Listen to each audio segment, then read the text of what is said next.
ಶರಣು ತುಂಗಾದೇವಿ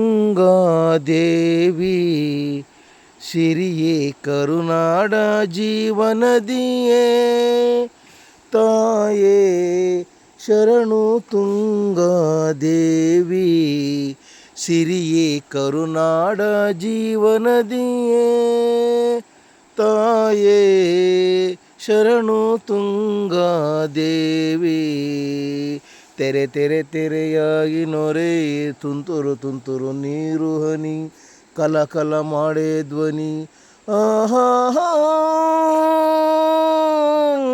ಹರಿಹರದ ನಗರದಲ್ಲಿ ಹರಿಯುತ ನೀನು ಭದ್ರೆಯ ಸೇರುತ್ತ ತುಂಗಾ ಭದ್ರೆಯಾಗಿ ತಾಯೇ ಸಿರಿ ಕರುನಾಡ ಜೀವನದಿಯೇ ತಾಯೇ ಶರಣು ತುಂಗಾದೇವಿ ಶರಣು ಭದ್ರಾದೇವಿ. ಇಲ್ಲಿಂದ ಹೋಗಿ ತುಂಗಾ ನದಿ ಶಿವಮೊಗ್ಗ ಮುಖಾಂತರ ಹೋಗಿ ಭದ್ರೆ ಸೇರುತ್ತೆ, ತುಂಗಭದ್ರಾ ಅಂತ ಆಗುತ್ತೆ.